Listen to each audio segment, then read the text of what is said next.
السلام عليكم ورحمة الله تعالى وبركاته. نتمنى كاع راكم بخير وهذا الفيديو يلقاكم كاع لاباس ومهنيين. كما راكم تشوفوا اليوم جيتكم بهاد الوصفة، وصفة تاع فطيرة ولا تقدروا ديروها كوجبة تاع عشاء ولا فطور. جد سهلة جد اقتصادية، تجي خفيفة تجي بنينة مذاق ما شاء الله. قبل ما نروحوا لكيفية التحضير ما تنساوش تضغطوا على زر الاعجاب. في الاولى نديرو مقله تحمى مليح فيها شويه تاع زيت ونقلو شويه تاع بصل. درت حبه صغيره تاع بصل ماشي كبيره بزاف، خاطر من بعدها غادي نزيدو شويه تاع بصل تاع الشط بعد اللي يتدبل، باسكو نعرفوا بلي البصل تاع الشط هذاك بالخفي يتقلى.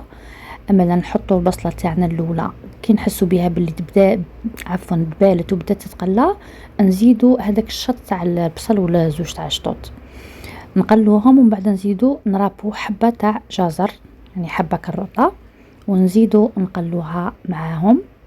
هذه الوصفه وصفه اقتصاديه وفي نفس الوقت مغذيه.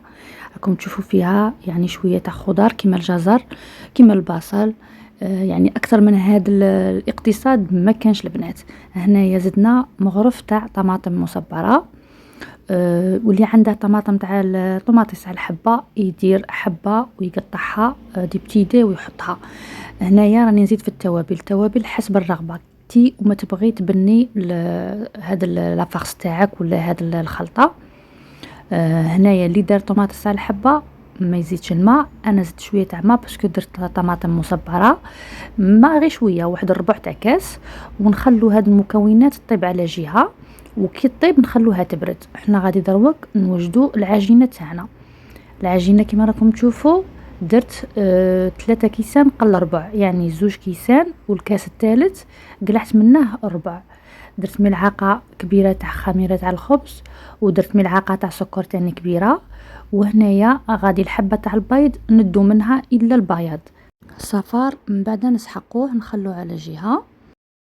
نحط البياض تاع البيض تاعنا ونزيدو بقية المكونات. هنا عندي 4 كاس تاع مارغرين ولا دهان اللي كاين. المهم هنا ما درتش الزيت باش تعطينا طعم يعني مخالف ومغاير، درت المارغرين. درت رشة تاع ملح ونبدا نجمع بالحليب.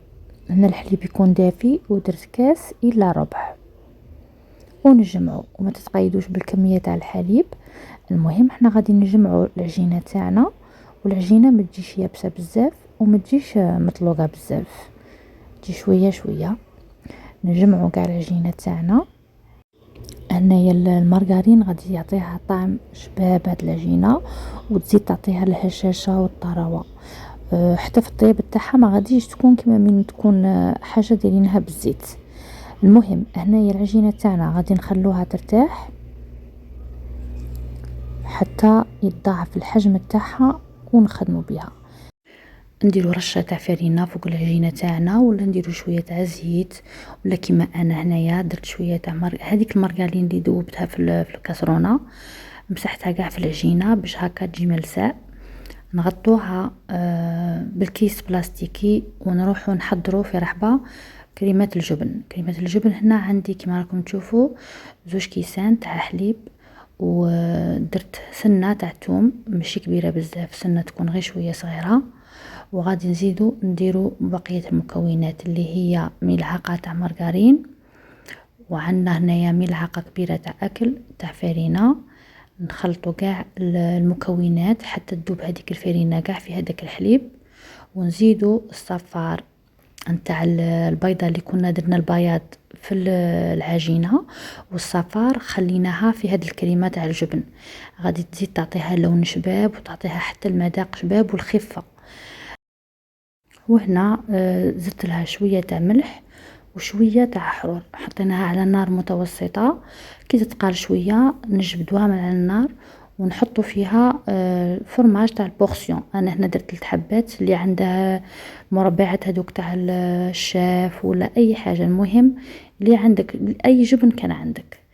انا هنا درت 3 حبات تاع فرماج، ندوبوهم مليح في هذه الكريمه ونخلوها على جنب حتى تبرد. كيما راكم تشوفوا بعد اللي ضاعف الحجم تاع هذيك العجينه خمرت، المهم حنا غادي نحطوها في بلان دو طرافاي، غادي نديرو رشه تاع فرينه كيما راكم تشوفوا ونحلوها بالحلال.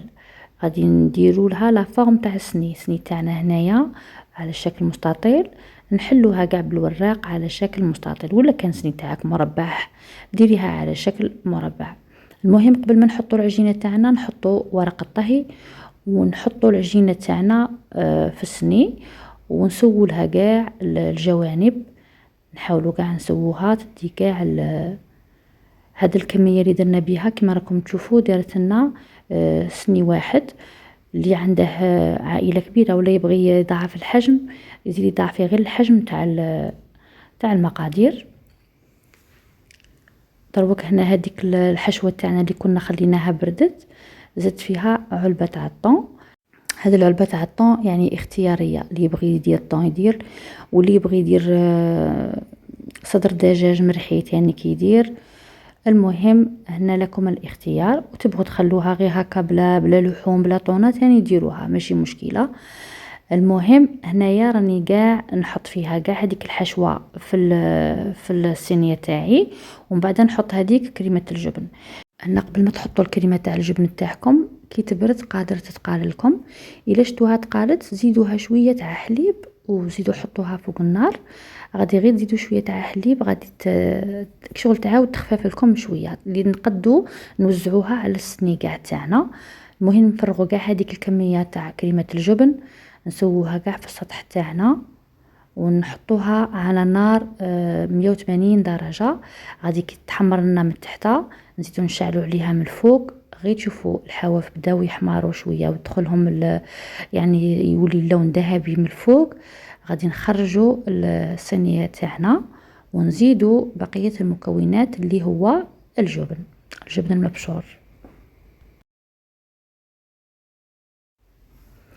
وهنا بعد اللي طابت الفطيره تاعنا خرجتها وراني نحط، كنت درت ديجا الفرماج تاعي كنت رافيته، نحطو كاع الجبن تاعنا المبشور فوق الفطيره تاعنا.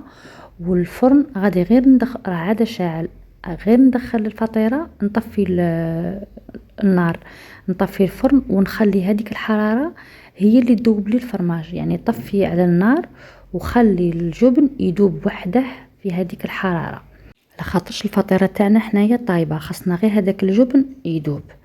انا كانت عندي شويه تاع موزاريلا حطيتها في الكونجيلاتور باش نقد نرابيها بالخف ما تغبنيش. زدتها يعني كاضافه، ماشي مشروط تزيدوها نتوما.